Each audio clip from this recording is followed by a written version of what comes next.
ជំរាបសួរទស្សនិកជនជាទីមេត្រីឥឡូវនេះខ្ញុំកំពុងតែមានវត្តមានជាមួយនឹងបងលីហេងដែលជាអ្នកនិពន្ធសិភៅអំពីខ្មែរក្រហមដែលនិយាយអំពីរឿងរ៉ាវដែលគាត់បានឆ្លងកាត់ក្នុងរបបខ្មែរក្រហមរហូតដល់ភៀសខ្លួនទៅនៅប្រទេសបារាំងហើយបច្ចុប្បន្ននេះគាត់បានមកលេងនៅស្រុកខ្មែរដើម្បីរំលឹកពីការចងចាំនិងក្តីនឹករលឹកមាតុភូមិរបស់ខ្មែរផងដែរហើយគាត់កំពុងតែមានវត្តមានជាមួយខ្ញុំហើយយើងនឹងទៅជែកអំពីប្រវត្តិដែលគាត់បានឆ្លងកាត់នឹងរឿងរ៉ាវដែលគាត់ផ្ដើមរហូតដល់បង្កើតបានជាសិភៅមួយក្បាលនេះហើយឥឡូវនេះខ្ញុំជួបទៅជែកជាមួយគាត់ទាំងអស់គ្នាជំរាបសួរបងចាជំរាបសួរចាអរគុណច្រើនបងលីហេងដែលបានចំណាយពេលមកជួបខ្ញុំនៅពេលនេះហើយដំបូងបងអាចណែនាំខ្លួនបងទៅកាន់អ្នកស្ដាប់ខ្ញុំបន្តិចសិនណាបងចាជំរាបសួរប្រិយមិត្តទាំងអស់គ្នាខ្ញុំឈ្មោះលីហេងនាមតកូលខុនក៏ប៉ុន្តែនៅលើសភៅអត់ដាក់ឈ្មោះនាមតកូលទេពីព្រោះកាលនោះប្រទេសជាតិវាមានការលកម្មខុសច្រើនចាហើយដល់ពេលយើងទៅសេទៅយើងអាចប៉ះពាល់ដល់គេដែរដល់ពេលអញ្ចឹងក្រុមគ្រួសារគេមិនឲ្យដាក់នាមតកូលចាដល់ពេលយើងដាក់តែនាមប្រចាំខ្លួនទៅពេលខ្ញុំកើតមកភ្លាមម្ដាយខ្ញុំថាកើតមកមានកប៉ោះតម្លាក់គ្រាប់បាត់ហើយចានៅស្គុននៅម្ដុំស្គុននេះហ្នឹងកប៉ោះអាមេរិកតម្លាក់គ្រាប់ហើយកាលនោះប្រទេសយើងមិនមានពួកយួនឆ្លងកាត់តាមហ្នឹងដល់ពេលអញ្ចឹងពួកអាមេរិកតម្លាក់គ្រាប់គេហៅថាបេសែងកងដឺណាតម្លាក់គ្រាប់ហើយដល់ពេលតម្លាក់រហូតដល់ឆ្នាំ70ខ្ញុំមានអាយុ2ឆ្នាំ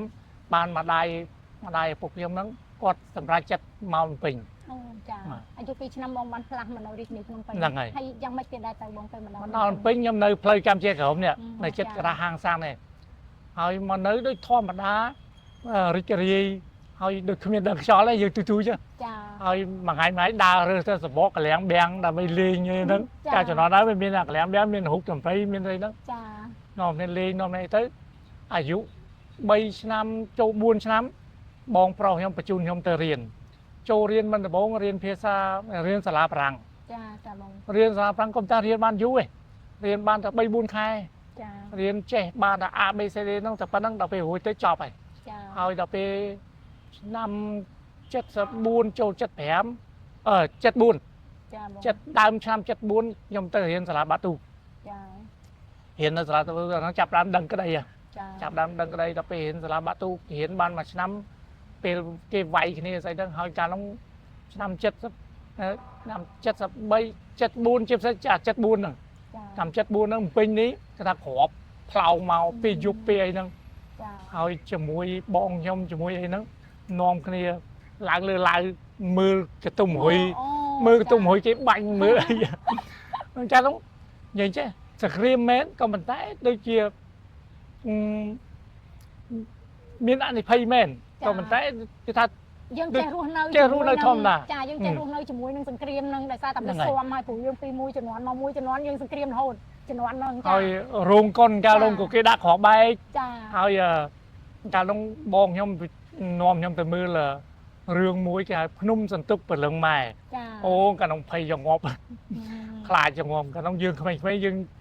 ពេលគេថតដោតឈាមអីហ្នឹងខ្លាចចាហើយកាលនោះជំនាន់នោះមិនសូវហ៊ានទៅរោងកុននេះហ្មងទេព្រោះ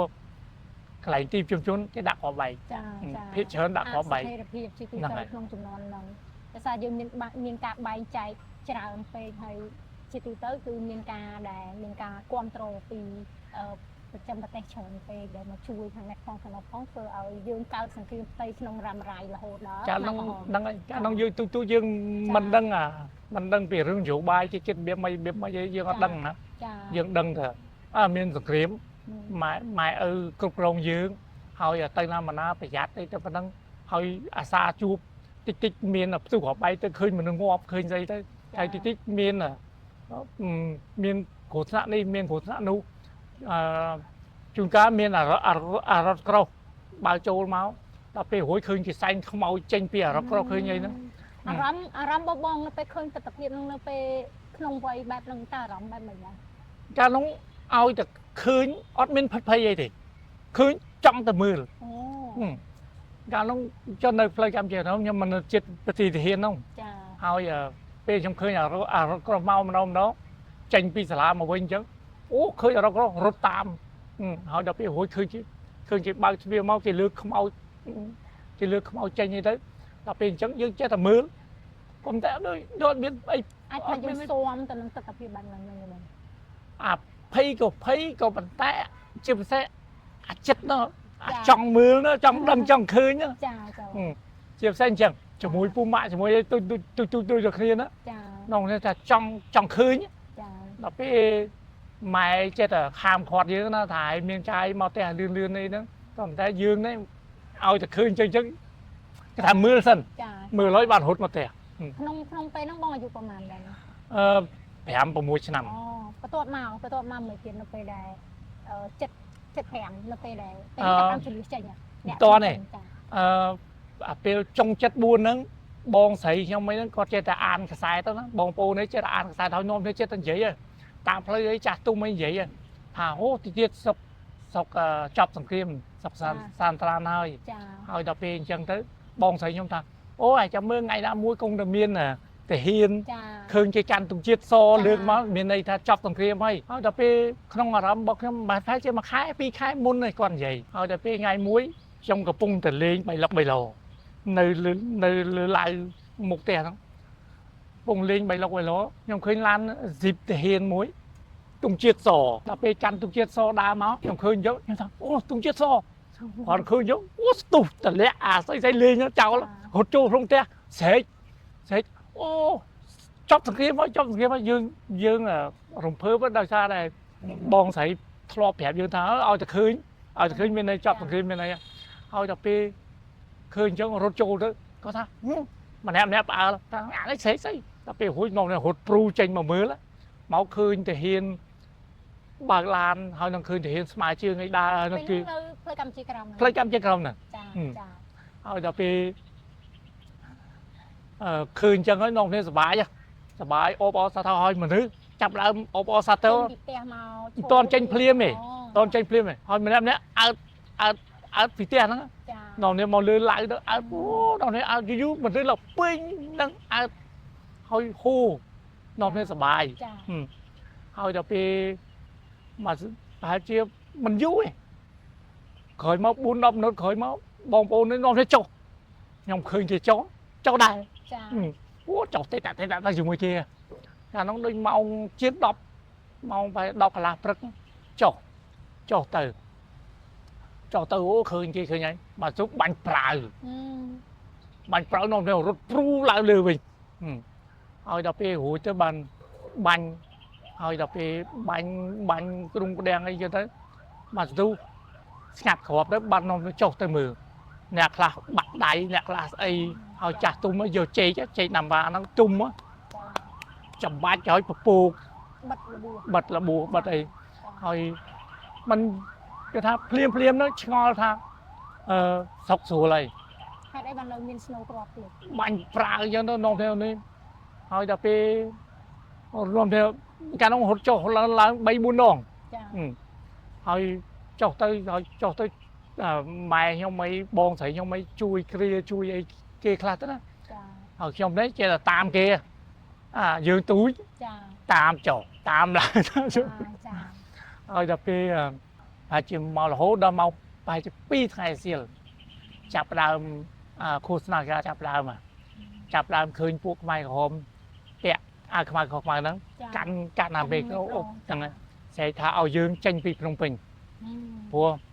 ឲ្យយើងចេញពីភ្នំពេញ3ថ្ងៃ3យប់ពីព្រោះអាមេរិកកាំងវាតម្លាក់គ្រាប់គេថាវាដើរប្រកាសអញ្ចឹងហើយដល់ពេលអញ្ចឹងទៅបងប្អូនខ្ញុំអ្នកខ្លះនៅឆ្ងាយអ្នកខ្លះនៅខាងទួលកំពង់អ្នកខ្លះស្អីដល់ពេលអញ្ចឹងនាំគ្នារៀបចំអីវ៉ាន់រៀបចំកង់ដាក់កង់លើអីវ៉ាន់ដាក់អីអញ្ចឹងទៅហើយដល់ពេលចាំទៅមួយថ្ងៃទី1អត់បានចេញ ចា ហើយពួកខ្មែរក្រហមវាមកដេញយើងដែរក៏ប៉ុន្តែដូចមកដុំខ្ញុំដូចមិនសូវដេញប្រហែលទេក៏ប៉ុន្តែឃើញមនុស្សកូនតាមផ្លូវ ហ្នឹងហើយចុះគេដេញ ចា គេដេញអ្នកខ្លះជឿភ្លាមចេញភ្លាមអ្នកខ្លះអីទៅប្រមូលកូនចៅអីអីទៅនៅយូរ អារម្មណ៍ពេលហ្នឹងបងមានអារម្មណ៍មិនដែរនៅពេលដែលជួបហេតុការណ៍ក្នុងទស្សនវិជ្ជាបែបនេះចុះ ភ័យខ្លាចក៏ប៉ុន្តែដូចយើងគ្មានយើងនៅទូយើងអត់ដឹង យើង